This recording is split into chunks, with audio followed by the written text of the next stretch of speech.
Hello guys, this is Miss Sarah. I'm back with my next lesson.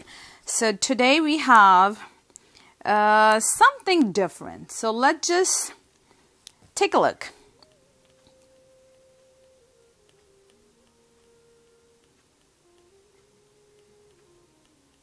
I know you guys might be thinking, what is she doing? Why is she writing all those words? Now here's the thing. I know you guys know how to comprehend, how to read those words, because that's your language, that's texting language, and that's what you guys use most of the time, right?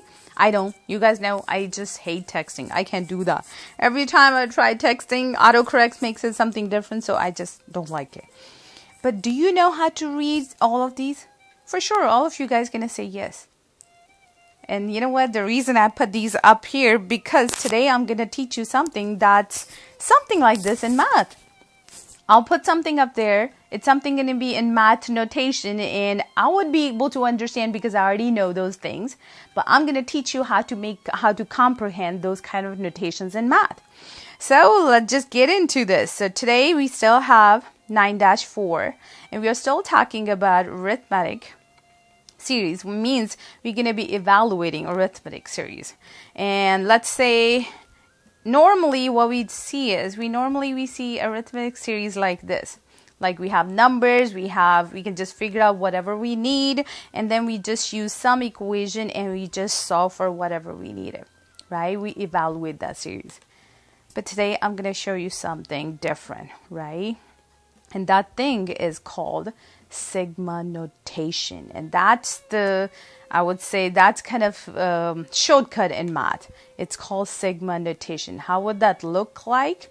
So there would be a big E like this, which is called sigma.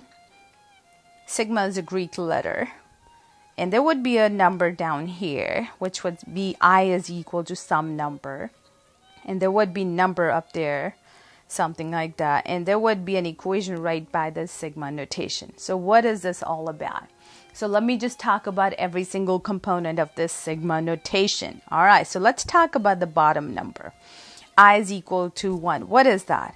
So basically that's the lower limit of this series. When I say lower limit, I mean to say that's the term we are starting to add. So we are starting from the first term of this series, and we're going all the way to 14th term, which is the upper limit of this series.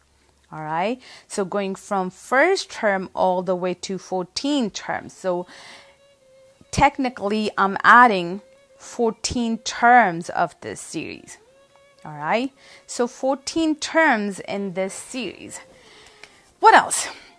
So it means you already have number of terms of this series, going from first term all the way to 14th term. So total, I'm adding 14 terms. Okay, what else? I have to have my first term and the last term. Let me show you something. So since my first term, this tells me the first number. If I hold on, I totally forgot about something here.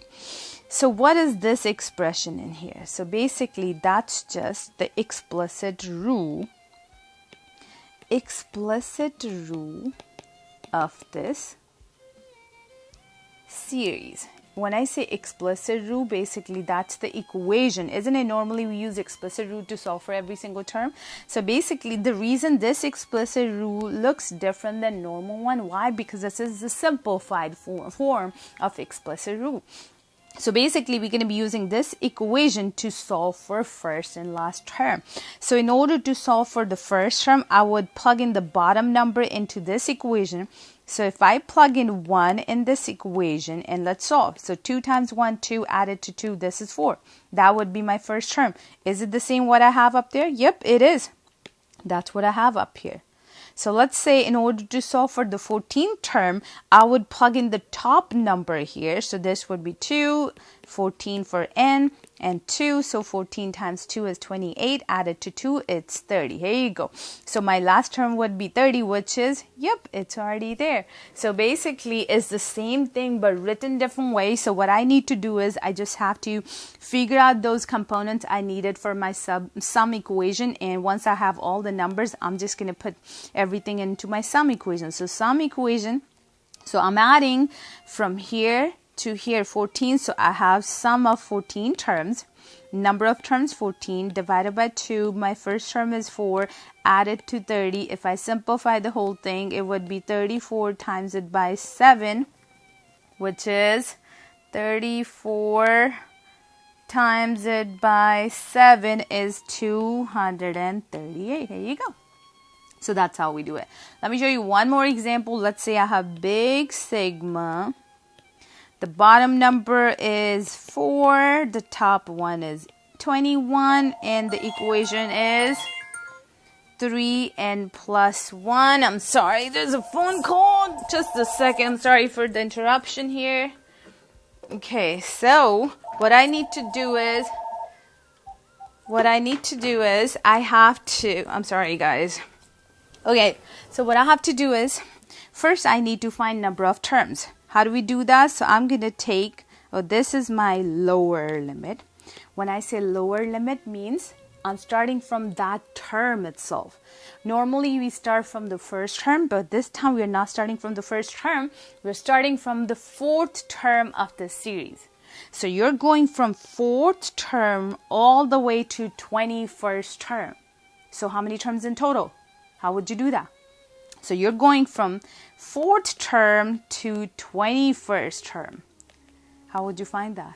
Okay, here's the shortcut.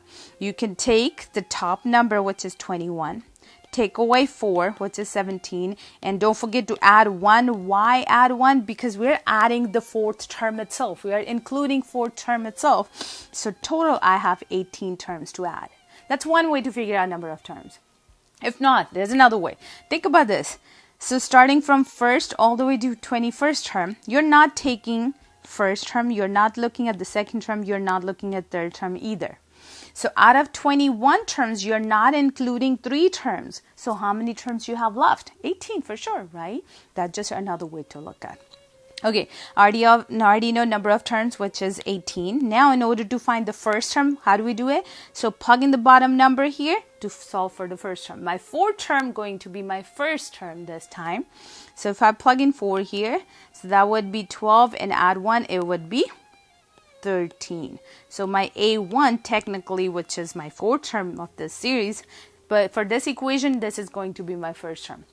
All right, so 13, how would you find the last term, which is going to be 21st term? So I would plug 21 in here.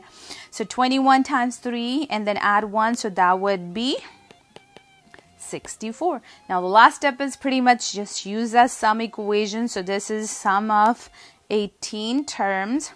My bad, just a second. 18 terms. So sum equation n over 2 or 18 over 2. First term is 13, add to 64. If I combine and simplify, finally my answer would be 693. And yeah, this is pretty much all. So if you need help, you can just send me a comment. I'll answer that question, or you can just go back to any of the parts of this video and then play it again. All right. Thank you guys. Thank you for watching.